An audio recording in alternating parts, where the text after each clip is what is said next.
Bueno, iniciamos con esta segunda y última charla y comienzo con una lectura de la primera epístola a los Corintios y voy a compartirles una reflexión sobre el temor de Dios.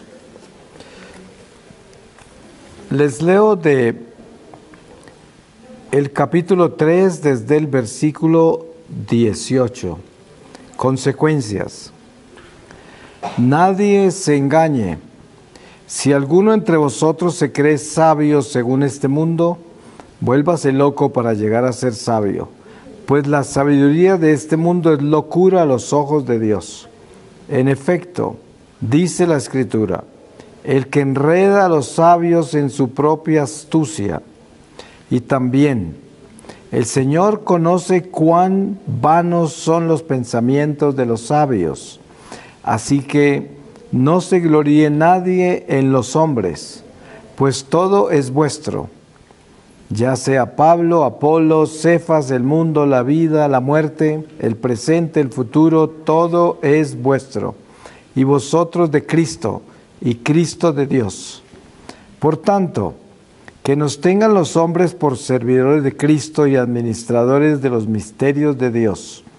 Ahora bien, lo que se exige de los administradores es que sean fieles, aunque a mí lo que menos me importa es ser juzgado por vosotros o por un tribunal humano. Ni yo mismo me juzgo. Cierto que mi conciencia nada me reprocha, mas no por eso quedo justificado. Mi juez es el Señor. Así que no juzguéis nada antes de tiempo, hasta que venga el Señor. Él iluminará los secretos de las tinieblas y pondrá de manifiesto las intenciones de los corazones. Entonces recibirá cada cual de Dios la alabanza que le corresponda. En esto, hermanos, me he puesto como ejemplo a mí y a Apolo, en orden a vosotros, para que aprendáis de nosotros aquello de no salirse de lo escrito, y para que nadie se engría en favor de uno contra otro. Pues ¿quién es el que te prefiere? ¿Qué tienes que no lo hayas recibido?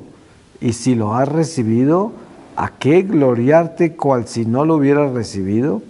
Ya estáis hartos, ya sois ricos, os habéis hecho reyes sin nosotros, y ojalá reinaseis, para que también nosotros reináramos con vosotros. Porque pienso que a nosotros los apóstoles, Dios nos ha asignado el último lugar, como condenados a muerte, puestos a modo de espectáculo para el mundo, los ángeles y los hombres. Nosotros locos a causa de Cristo, vosotros sabios en Cristo. Débiles nosotros, vosotros fuertes. Vosotros estimados, nosotros despreciados. Hasta el presente pasamos hambre, sed, desnudez. Somos abofeteados y andamos errantes. Nos fatigamos trabajando con nuestras manos. Si nos insultan, bendecimos. Si nos persiguen, los soportamos. Si nos difaman, respondemos con bondad. Hemos venido a ser hasta ahora como la basura del mundo y el desecho de todos. Palabra de Dios. Pues ahí dentro del lenguaje espiritual que nosotros vivimos, existe esta palabra que es el temor de Dios. Y obviamente mucha gente confunde el temor con el miedo a Dios. Pero sabemos que el temor es el amor. Es como el esposo fiel teme hacerle daño a su familia. Pero eso no es que tenga miedo de hacerle daño a su familia, sino teme hacer algo malo que afecte a su familia. Y precisamente el temor de Dios es temer desobedecerle, ofenderle, hacer algo malo que esté contra Él. Ese temor es santo, ese temor es amor. Ese temor es el cuidado que tenemos los unos por los otros. Ese temor solo viene del amor de Dios, nada más. Por eso el temor de Dios es esencial en lo que hacemos.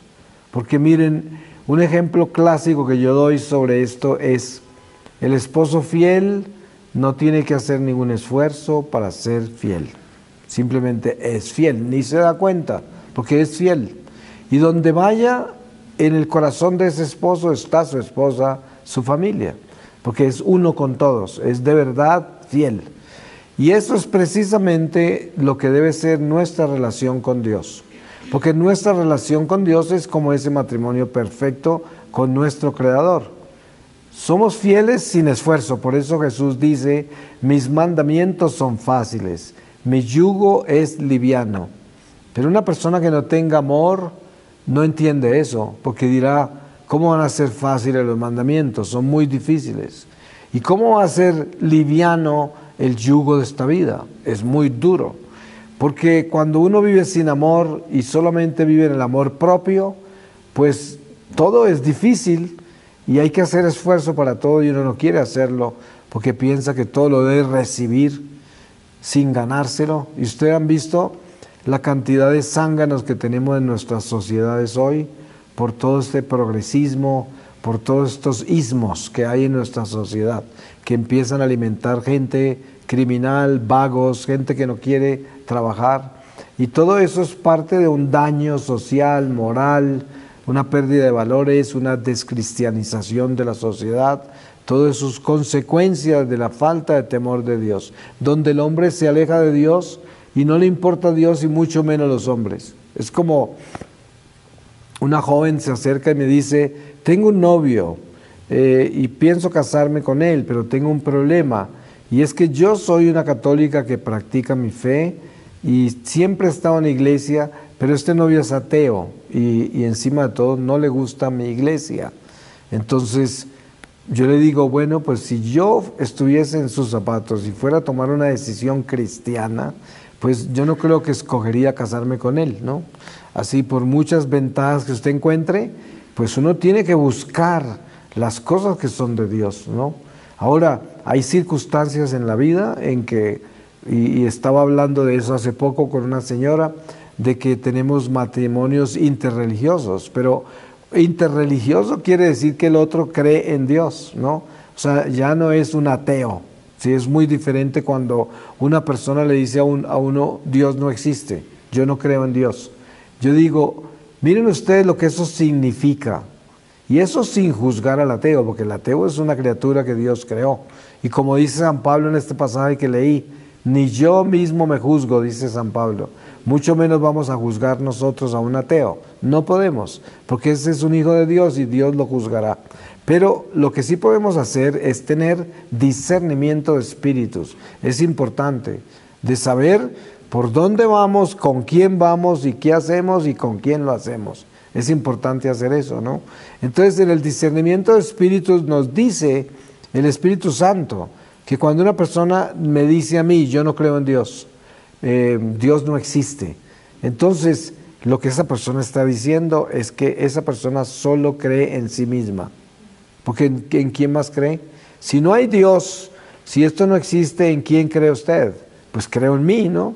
Entonces está diosificado. Ahora, ¿cómo puede uno confiar en una persona que no cree que Dios existe?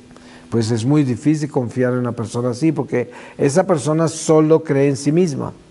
Y hay mucha gente que se engaña y dice, pero es que es tan bueno, es que mire todas las obras de caridad que tiene.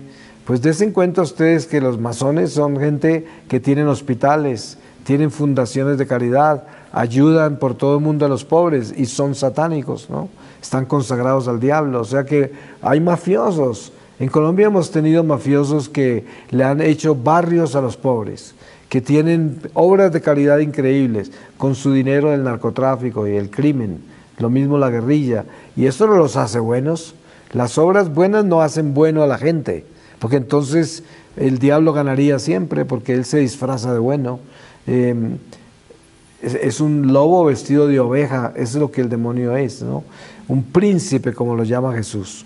Y un príncipe es perfumado, muy bien vestido, tiene tesoros para compartir, eso es lo que es un príncipe. Pero eso no es garantía de que lo que hay ahí es la verdad. Entonces, el temor de Dios tiene que entenderse con la realización de que Dios es, que es mi Señor y que yo vivo para Él y que yo solo quiero glorificarlo a Él en todo lo que yo hago. Es el temor de Dios. Además, Es esencial para la salvación de mi alma, el temor de Dios. Porque miren, muchas veces nos damos cuenta que nos confesamos, pero no nos duele el pecado que confesamos. No sentimos nada. O sea, simplemente uno dice, pequé, me arrepiento, me confieso, me perdonaron y continúo con mi vida. Pero hubo dolor, hubo un sentimiento que dice, ofendí a Dios terriblemente. Esto es terrible, yo no puedo hacer esto, no puedo seguir ofendiendo a Dios así. Y hay un dolor. Porque miren ustedes algo importante de entender. Después de la confesión viene la enmienda, que es la reparación. O sea, el sacramento no termina con la absolución, apenas comienza. Porque uno es perdonado, pero ¿a qué sale después de eso? Sale no a hacerlo de uno, sino a hacerlo de Dios. ¿Y qué es lo de Dios? Reparar ese daño que hizo, enmendar eso que usted cometió y que se arrepintió, enmendarlo. Por eso, uno de los apóstoles dice, una de las formas más rápidas de sanar o reparar, de enmendar los pecados perdonados, es llevarle a Dios a la gente. Por eso se dice que Dios nos pide almas. Entonces, cuando yo testifico por Dios ante los demás, yo estoy llevándole a Dios a la gente, si es que yo soy fiel a Dios, si yo soy testimonio, porque las palabras solas no sirven para nada, pero si yo estoy testificando que yo creo en Dios, que yo amo a Dios, que Dios es importante en mi vida y le estoy transmitiendo eso a otra persona y esa persona es receptora de ese testimonio, en ese momento mis pecados perdonados se diluyen en ese testimonio. Es como una sanación, es una liberación. Entre más llevemos a Dios a la gente, más liberación, sanación, reparación, enmienda de nuestros pecados. Por eso la justicia divina siempre nos acobija cuando caminamos en la obediencia a Dios. Siempre. Porque un rey bueno siempre gratifica a aquel que le obedece y lo ama, porque es un rey justo. Entonces, la justicia de Dios se da en el temor de Dios. Un rey siempre sabe cuando el súbdito no lo ama y no confía en él. Sabe que no es real, que no es honesto, que no lo quiere. Se sabe, ¿no?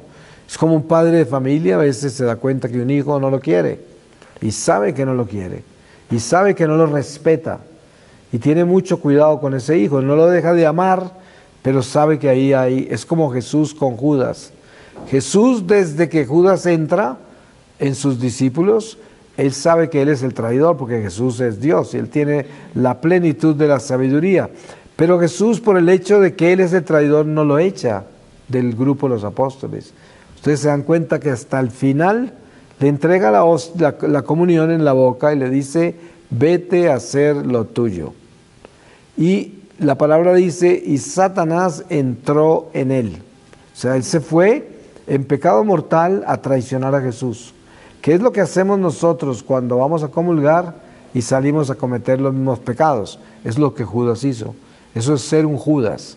¿Y cuántas veces no hemos sido Judas nosotros? Claro que lo hemos sido. Y por eso Judas queda hasta la última cena, porque el Señor quiere mostrarnos que hay un Judas en nuestra vida y que no nos olvidemos de eso.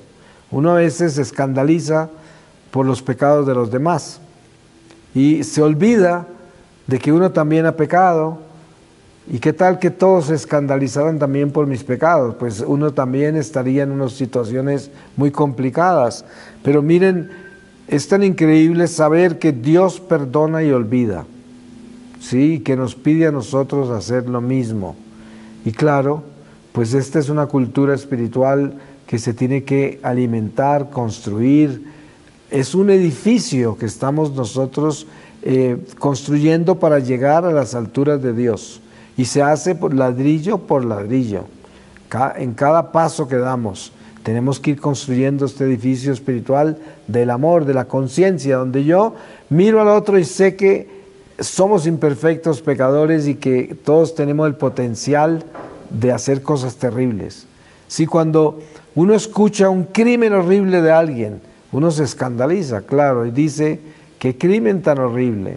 Pero lo que uno no puede olvidar es, si lo hizo un ser humano, eso quiere decir ¿qué? Que yo tengo el potencial para hacerlo, porque yo también soy un ser humano. Entonces, ese crimen está en todos nosotros, aunque yo no lo cometa. Sí, pero si alguien lo hace, es esencia natural de que habita en nosotros ese mal. ¿Y por qué razón digo eso? Miren ustedes que hoy vemos en el mundo una decadencia, depravación impresionante. Si leemos la historia sagrada, nos damos cuenta que eso no es nuevo. ¿Cuántos imperios han caído? ¿Cuántas ciudades espantosas como Sodoma y Gomorra, el imperio babilonio, los egipcios, los romanos, y todos cayeron por la depravación, la degeneración, todos esos imperios, todas esas ciudades. Y hoy vemos el mundo y está peor que todos esos imperios y que todas esas ciudades, peor. ¿Y qué sucede? Que uno tiene dos opciones. Una, escandalizarse, atormentarse y deprimirse por los pecados del mundo y la decadencia de este mundo, o hacer lo que le corresponde hacer para poner el grano de arena que tiene que poner en esta perdición. Y el único grano que puede poner uno para hacer una diferencia a lo que pasa es nuestra santidad. Ese es el grano de arena. Si no hacemos eso, entonces ¿qué? ¿Nos vamos a quedar de espectadores de los pecados de los demás, escandalizados? Y nosotros no hacemos nada para cambiar nada, porque de la única forma que yo puedo actuar en el mundo, en medio de toda esta oscuridad y todo este pecado, es que yo camine en la luz.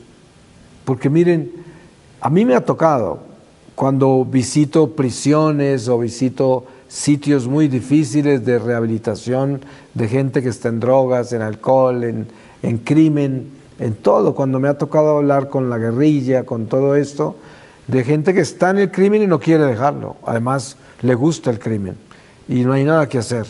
Pero lo que yo he observado, y esto es una ley natural y una ley espiritual también, es que la verdad retumba en los corazones, sin importar si la persona va a obedecer esa verdad o no, sabe que escuchó la verdad. Miren que en una oportunidad me encontré yo con 5 guerrilleros muy jóvenes, y esto ya lleva 10 años de misionero, y esto fue en Colombia. La gente siempre me decía, ¿a usted no le da miedo que se encuentre con la guerrilla otra vez y lo maten o le hagan algo? O no, no tengo miedo de eso. Miedo tengo de condenarme, de eso sí tengo miedo, pero que me maten no, porque eso solo Dios lo permite. Entonces, estaba en un pueblo pequeño en Colombia, y di una charla en un colegio de jóvenes de enseñanza secundaria, así como adolescentes. Y habían muchos, como 1000, porque era un colegio muy grande, católico. Terminé de dar como un pequeño retiro de 3 charlas y con pausas de media hora para descansar, etcétera. Durante los descansos yo vi unos hombres que me pareció curioso, ¿no? Porque veía que había algo en ellos muy diferente a todos los demás. Yo no hice ningún esfuerzo por ponerme a mirarlos espiritualmente, pero sí sentí algo. Cuando terminó todo, estaba en el patio principal del colegio yo solo con una profesora que me estaba haciendo la consulta. Y estos hombres venían caminando y pasaron por mi lado. Cuando pasaron por mi lado, la persona que me estaba consultando se fue.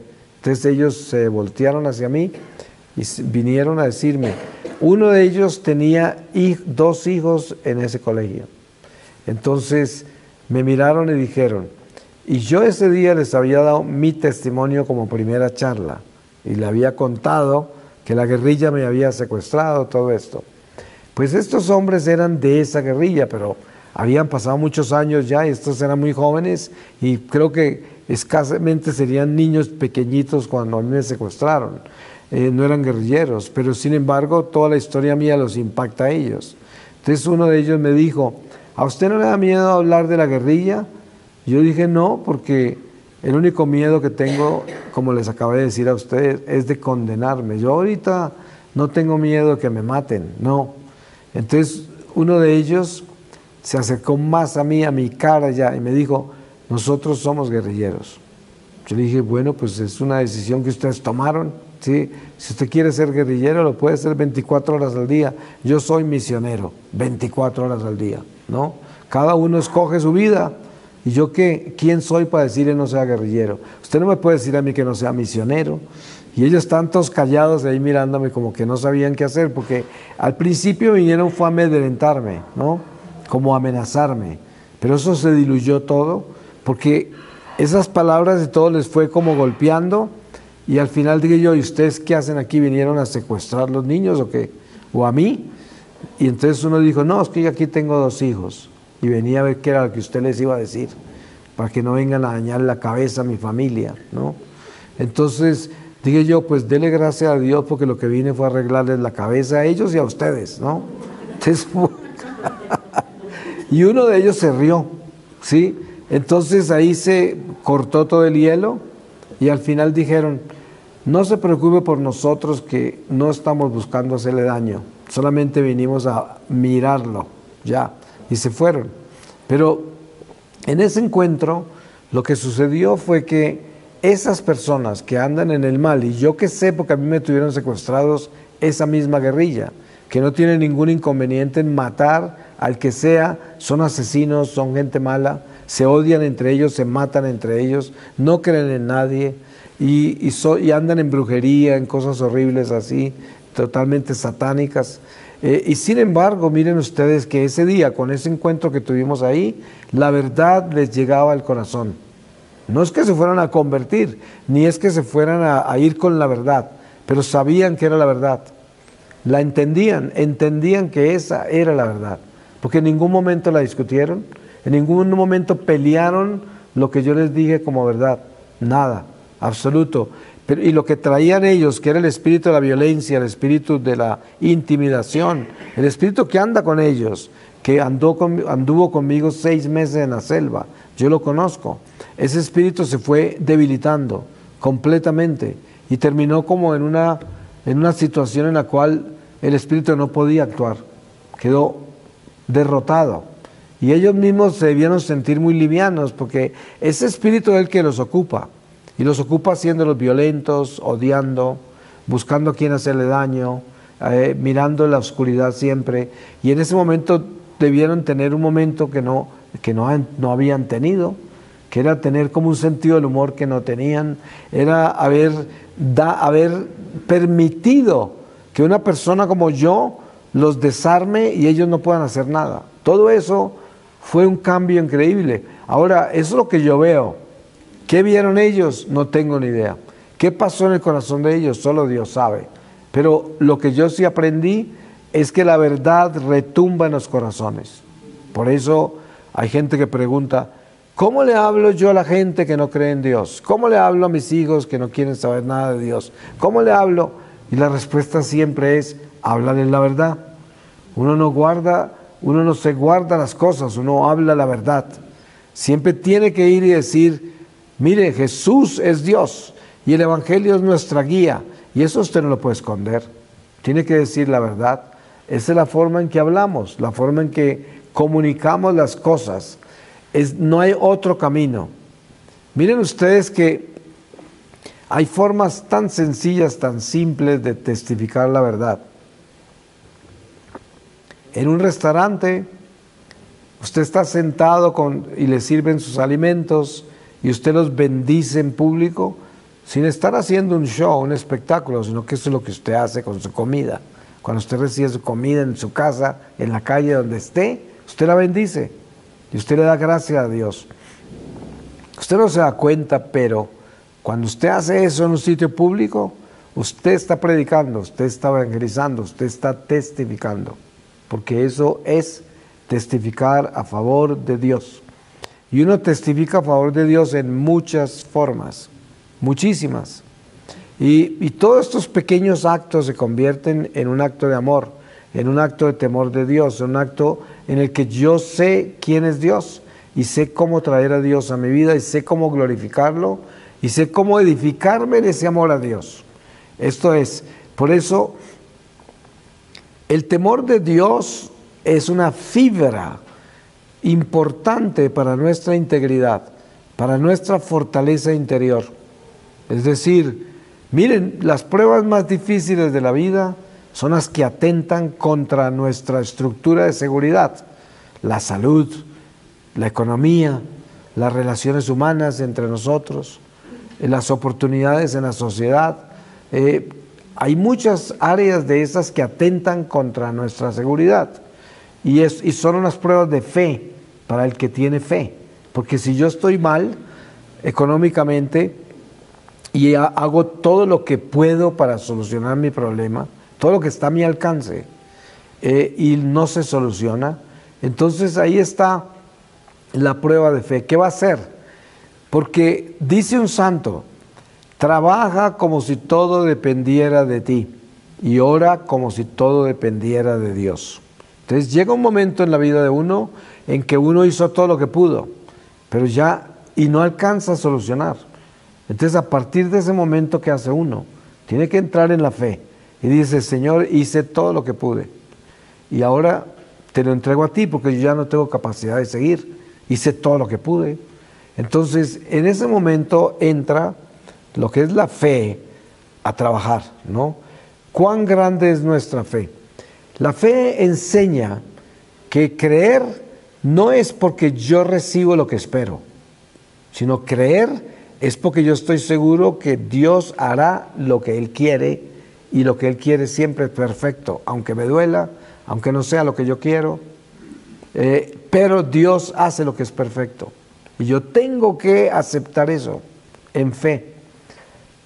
Y miren, les doy un ejemplo. Hace poco estaba de viaje en Europa y llegué a un aeropuerto muy complicado, que siempre hay problemas ahí, es muy complicado. Y entonces yo estaba orando antes de llegar, etcétera, y las personas que estaban delante de mí, todos se los llevaron y era muy inquisitivo todo, ¿no? Entonces llega mi turno y también me llevan por allá y empiezan, ustedes saben cómo es eso, ¿no? En los aeropuertos y empiezan con todo esto.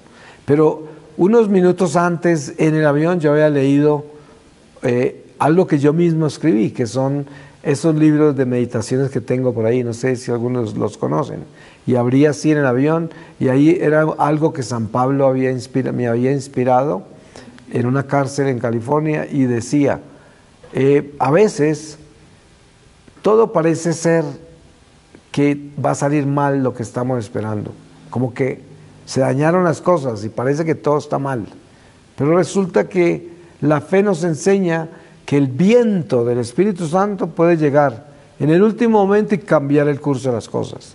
Y por eso uno no puede darse por perdido o que todo se dañó, porque las circunstancias muestran todo negativo. Y bueno, yo me quedé con eso. Y estando en esa situación, era como disgustado, aburrido y todo esto.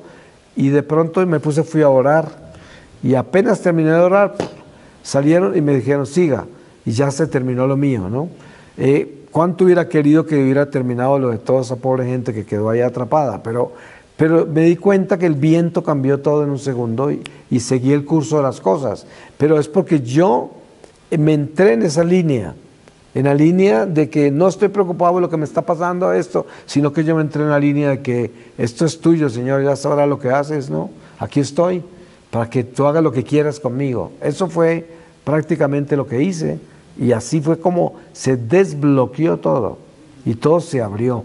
Esos seres no tenían ningún poder, esas personas, nada, no tenían ningún poder. Dios llegó y abrió todo y todo siguió. Y eso es lo que debemos tener claro siempre, de que Dios es el viento que sopla y mueve en la dirección que Él quiere. Nadie más puede hacer eso. Incluso cuando el diablo crea problemas y situaciones en la vida, es porque le dieron permiso.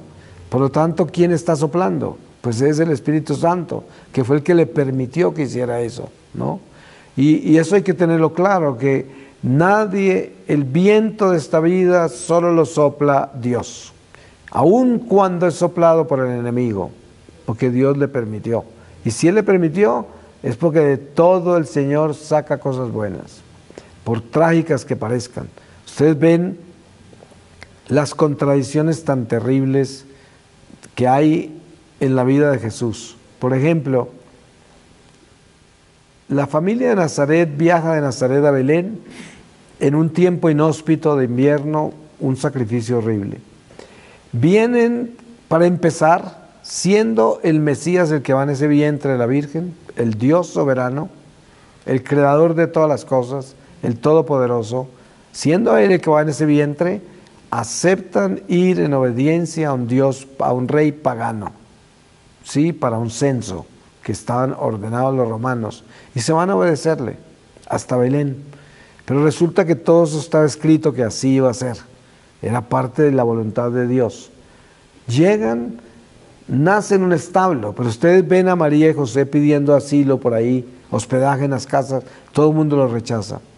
Humanamente, San José y María actúan de acuerdo a su necesidad, porque María y José fueron creados para ser esa familia de Nazaret, pero ellos se iban despertando a cada paso, porque la Virgen no estaba por allá en su casa diciendo, ¿qué horas son? Ya viene el arcángel San Miguel a contarme toda esa historia de la Anunciación. No, así no es.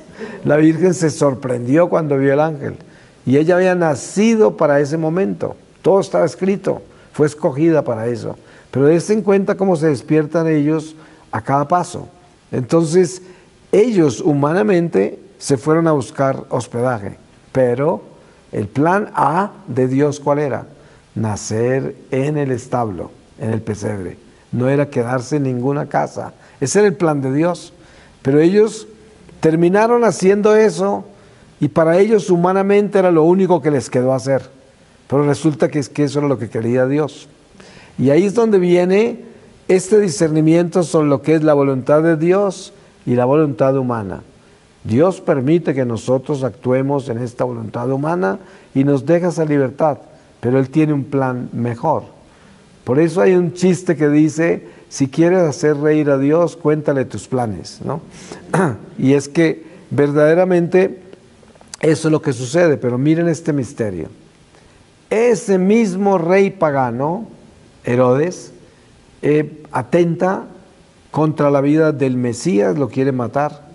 Y entonces el mismo Dios que creó a ese mismo rey pagano, le huye al rey pagano y se va para Egipto. Dios corriendo en una criatura humana. Entonces cuando uno mira eso dice, pero ¿cómo? Sí, Dios hace eso, absurdo. Y encima de todo, buscándolo a Él, matan no sé cuántos niños inocentes. Y uno dice, ¿por qué no paró Dios semejante crimen? ¿Cómo permite que por culpa de su encarnación maten todos los niños, ¿no? Esto no tiene sentido. Y entonces, el recorrido que hacemos en fe, por dentro de estos misterios inconcebibles para la razón humana, inconcebibles para nuestra pobre inteligencia que vive el sentido común. Por eso nacen los ateos, porque dicen, eso Dios no lo hace, si existiera, no haría eso. Esa es la soberbia intelectual. Pero entonces, ¿qué sucede?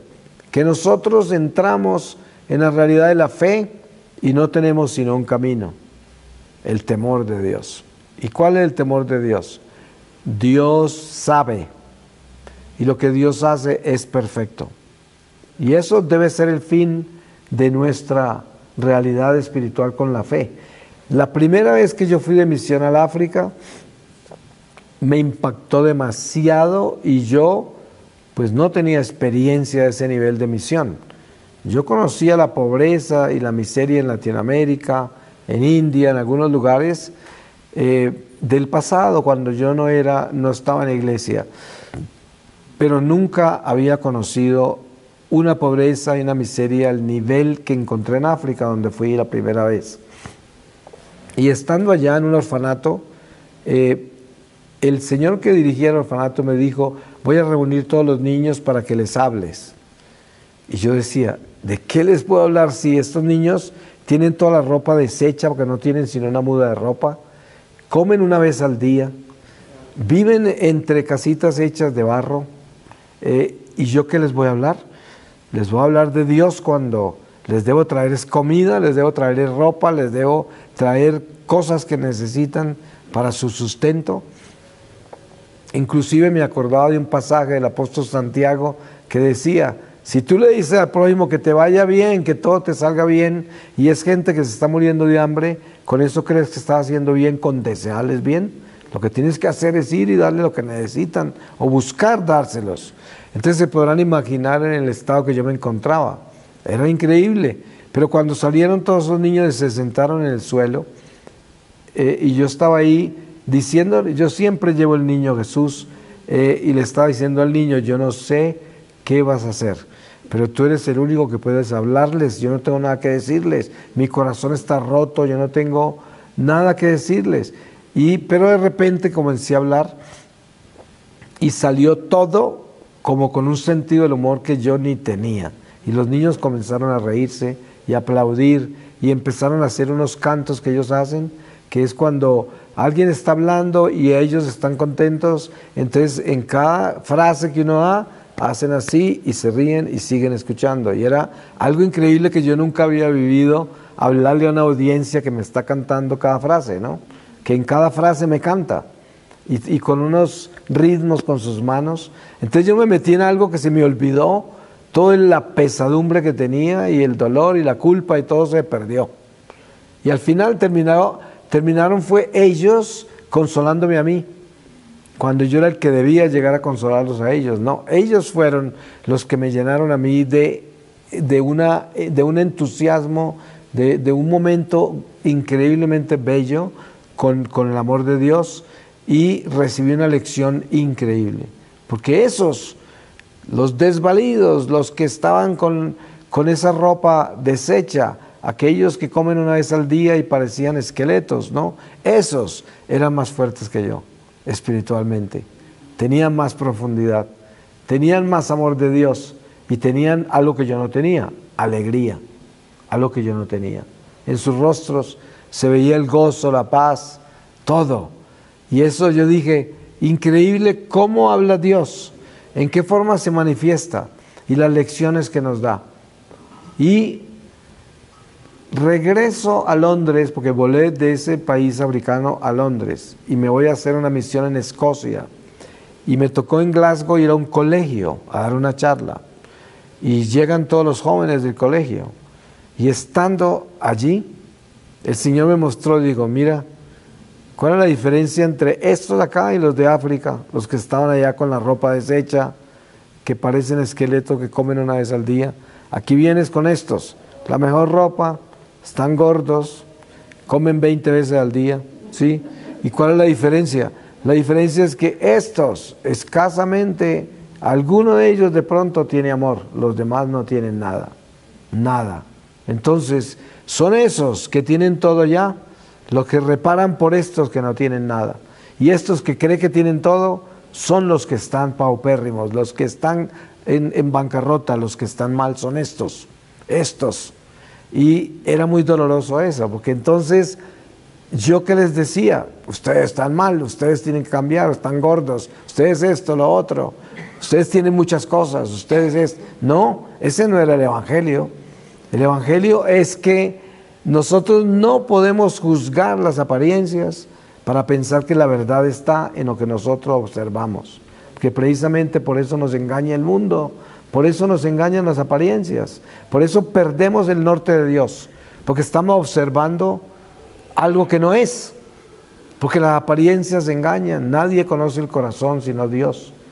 Como dice el refrán, caras vemos, pero corazones no. Y uno tiene que entender eso. Y por eso, en el caminar nuestro, debemos conservar el temor de Dios, conscientes de que solo Dios sabe. Y eso nos hace humildes. Entonces uno ve que hay personas que lo odian a uno. A mí hay mucha gente que me persigue y me odia. Y es una prueba muy grande porque, claro, uno se deprime, se decepciona cuando la gente lo persigue, ¿sí? Porque uno no es de hierro, uno es de carne y hueso. Sin embargo, todas esas cosas las permite Dios para moldearnos, para edificarnos, santificarnos, purificarnos de tantas cosas que nos debemos purificar. Y por eso uno le tiene que dar gracias a Dios. Es como una señora viene corriendo un día allí en Bogotá, cerca de la casa de madre de la misión, y esa casa tiene un jardín que da hacia una avenida muy transitada, de mucho tráfico y gente, y hay una reja afuera y un jardín, y yo estaba parado en esa puerta en la parte de adentro de la casa, con llave está, y llega una señora corriendo y dice, mire, ese señor me palmoteó, me dio una palmada en la cara, ¿cómo se atreve? Todo. Yo miro al señor, pues era una persona con problemas mentales, ya lo conocía, que pasa por ahí, pero la señora estaba aterrada que este hombre le pegó, le dio una palmada. Entonces, la señora se echa la bendición, porque yo tengo una estatua, una gruta de la Virgen ahí en el jardín. Y cuando vi yo que tenía fe, yo le dije, señora, ¿sabe qué? ¿Cuál es la respuesta de eso? Pregúntele a Dios por qué mandó al loquito a golpearla. Sí, dice, algo le está diciendo el Señor. Y ella me miró con una rabia así impresionante y me dijo, ¿usted me está diciendo que ese loco me tenía que palmotear? Le digo, pues en verdad sí. Yo pienso que ahí tiene que haber un mensaje para usted, porque usted es una persona de fe. Y entonces, no sé qué pasó con la señora, no sé en qué terminó, pero la lección es, todo lo que sucede en nuestra vida tiene sentido. Por eso uno no puede decir, ¿cómo me puede pasar algo así? No, lo que tiene que uno siempre decir es, ¿qué me está diciendo el Señor? ¿Cómo me está enseñando? Porque nosotros estamos en una escuela de almas. Esa es la vida terrenal. Esta es una escuela. Y estamos aprendiendo la lección del amor. Eso es lo que estamos haciendo. Y cada paso que damos es parte de la escuela. Es una clase. Y uno siempre debe preguntarse, ¿qué es esta lección? ¿Qué me está enseñando? ¿Cómo me está mostrando el Señor cada paso, ¿no? Es como lo que les acabé de contar yo de las dificultades que hay en las aduanas, con la policía, en todos estos viajes que yo hago y que ustedes hacen, ¿no? Y uno pasa por esos filtros. Y uno diría, ay, el supermisionero, el que no sé qué, aquí no lo pueden tocar, ¿no? Nadie lo puede tocar, estoy protegido, el Señor me acompaña, yo llevo todo ahí, ¿quién me va a molestar? ¿Quién se va a meter conmigo? Claro, pues esa sería la soberbia humana, que piensa uno que si uno hace cosas que son de Dios, entonces es intocable, porque Dios lo tiene protegido, Dios lo tiene cubierto. Ahí está San Miguel con una espada así de grande, y está San Francisco ahí al lado con el hábito para taparlo a uno, para que el mal no lo toque, y toda esta religiosidad. Pero la verdad es que no, uno va caminando en esta escuela y sea el que sea, el superapóstol o aquella persona sencilla, humilde, y el Señor lo pone por el horno, lo mete por el trillo y de ahí saca algo bueno. Pero uno tiene que entender qué es lo que Dios está haciendo. Dios me está edificando, Dios me está moldeando, Dios me está formando para que pueda entrar por esa puerta estrecha al cielo, porque esa puerta es muy estrecha. Y tenemos que ponernos del tamaño por el que podamos entrar. Y ustedes saben qué tamaño es ese, es bien pequeño. Por eso hay que morir a sí mismo, hay que disminuirnos, hay que volvernos pequeños, porque somos muy grandes. Nuestra naturaleza humana nos engrandece, el orgullo, la soberbia, entre más inteligencia tenga, peor. O sea que tenemos que aprender a disminuirnos, No es fácil disminuirse, porque pues sin darnos cuenta nosotros nos vamos edificando. Miren algo que yo he descubierto que me ha costado harto, y es, desde niños nosotros comenzamos a construir una caparazón de defensa personal. Ustedes han visto que el bebé se defiende de su biberón para que no le dé más leche. Desde pequeño ya está formando una coraza. Usted viene a tratar de darle leche al niño y le pega con lo que tenga, ¿no? Que no quiere más leche. Entonces ya desde pequeños estamos construyendo una caparazón de defensa personal. Y sin darnos cuenta continuamos toda nuestra vida construyéndonos dentro de una caparazón y estamos metidos adentro y afuera tenemos ese molde inmenso para que nadie nos toque ni nos haga daño, ¿no? Y nos construimos así. Y al final terminamos escondidos dentro de lo que nosotros mismos hicimos como caparazón para que nadie nos toque, ¿no? Y resulta que eso es lo que nos separa del amor y eso nos convierte en islas separadas del flujo del cuerpo místico del Señor, donde debemos estar unidos y no convertidos en islas ni metidos en caparazones. Entonces no es fácil tumbar esa caparazón y aparecer uno como el que es, porque normalmente ustedes se han dado cuenta que en la cultura nuestra dicen los hombres no lloran. Yo me acuerdo en el pueblo donde yo nací, una cultura muy trabajadora en Colombia, de gente muy fuerte y esto, y allá una de las reglas eran los hombres no lloran, ¿no? Cosas absurdas. Y después cuando yo ya tuve un poquito de conocimiento de Dios y empecé a tener otra visión de la vida, yo dije, ¿cómo así que no lloran? Precisamente ese es el problema. Si yo atajo mis lágrimas, si yo guardo lo que siento, si yo escondo lo que tengo por dentro, pues estoy metido en una caparazón y yo no estoy afuera, nadie me conoce, estoy ocultando quién soy y no hay flujo en mi vida, no estoy fluyendo y no estoy unido a un solo cuerpo con el Señor, estoy metido dentro de mí mismo. Y ahí no hay temor de Dios, ahí no hay absolutamente ningún interés por nadie, ahí estoy yo protegiéndome. Eso es lo que estoy haciendo, ¿no? Y uno encuentra a veces en las relaciones humanas que la gente dice, a esa nadie sabe lo que piensa, nadie sabe en qué anda, nadie sabe, siempre nos sorprende. Y precisamente ese es el tipo de coraza que nosotros debemos destruir. Eso es. Pues démosle gracias a Dios por la oportunidad que nos ha dado de compartir estos momentos de reflexión. Voy a terminar con esta lectura del Evangelio según San Juan. Y les leo el capítulo 17 desde el versículo 1. Y dice, la oración de Jesús. Así habló Jesús y alzando los ojos al cielo dijo, Padre, ha llegado la hora, glorifica a tu Hijo para que tu Hijo te glorifique a ti, y que según el poder que le has dado sobre toda carne, dé también vida eterna a todos los que tú le has dado. Esta es la vida eterna, que te conozcan a ti, el único Dios verdadero, y al que tú has enviado, Jesucristo. Yo te he glorificado en la tierra, llevando a cabo la obra que me encomendaste realizar. Ahora, Padre, glorifícame tú junto a ti, con la gloria que tenía a tu lado, antes que el mundo fuese. He manifestado tu nombre a los hombres, que tú me has dado tomándolos del mundo. Tuyos eran y tú me los has dado, y han guardado tu palabra. Ahora ya saben que todo lo que me has dado viene de ti, porque las palabras que tú me diste se las he dado a ellos, y ellos las han aceptado. Y han reconocido verdaderamente que vengo de ti, y han creído que tú me has enviado. Por ellos ruego, no ruego por el mundo, sino por los que tú me has dado, porque son tuyos, y todo lo mío es tuyo, y todo lo tuyo es mío, y yo he sido glorificado en ellos.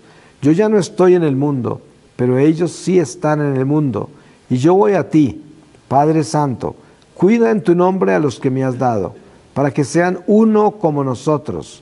Cuando estaba yo con ellos, yo cuidaba en tu nombre a los que me habías dado. He velado por ellos y ninguno se ha perdido, salvo el hijo de perdición, para que se cumpliera la escritura.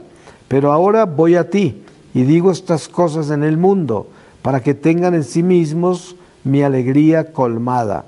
Yo les he dado tu palabra y el mundo los ha odiado, porque no son del mundo, como yo no soy del mundo. Palabra de Dios. Pues le damos gracias a Dios, lo bendecimos, lo glorificamos por todo su amor, todo lo que nos da. Y que el Señor bendiga sus corazones. Solo Dios sabe lo que ustedes traen y lo que están viviendo en este momento. Pero el Espíritu Santo que está acá entre nosotros visita cada uno de sus corazones y le da la paz, la fortaleza, la sabiduría para vivir este momento de sus vidas, cualquiera que sea su momento, porque Dios nos conoce.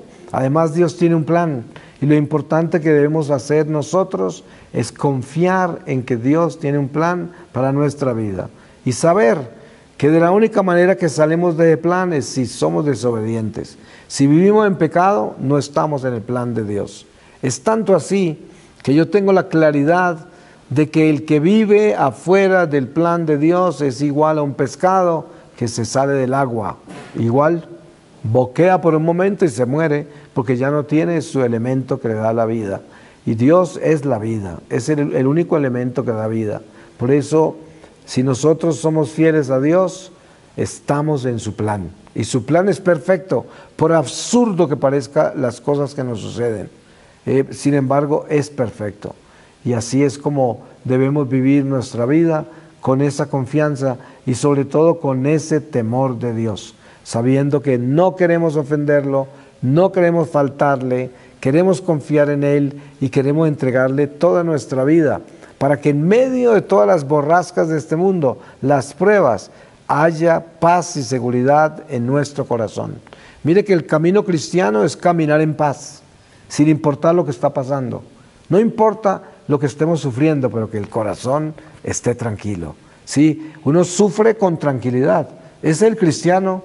Miren a San Ignacio de Antioquía, llega al Coliseo Romano, estaba sentenciado a morir devorado por las fieras, y cuando llega vestido de obispo, corre hacia los leones cantando salmos. Y los leones lo devoraron en medio de eso, y fue el día en que más romanos se convirtieron al cristianismo, porque él se convirtió en pan de dientes de las bestias, y así es como se convirtió en pan de vida y se convirtieron miles de personas. Pero esto es lo que uno debe entender: hay que caminar con la paz del Señor en medio de las tormentas y sobre todo en medio de los tiempos buenos que también nos da el Señor, que es cuando debemos glorificarlo y darle gracias por la vida. Amén. Amén.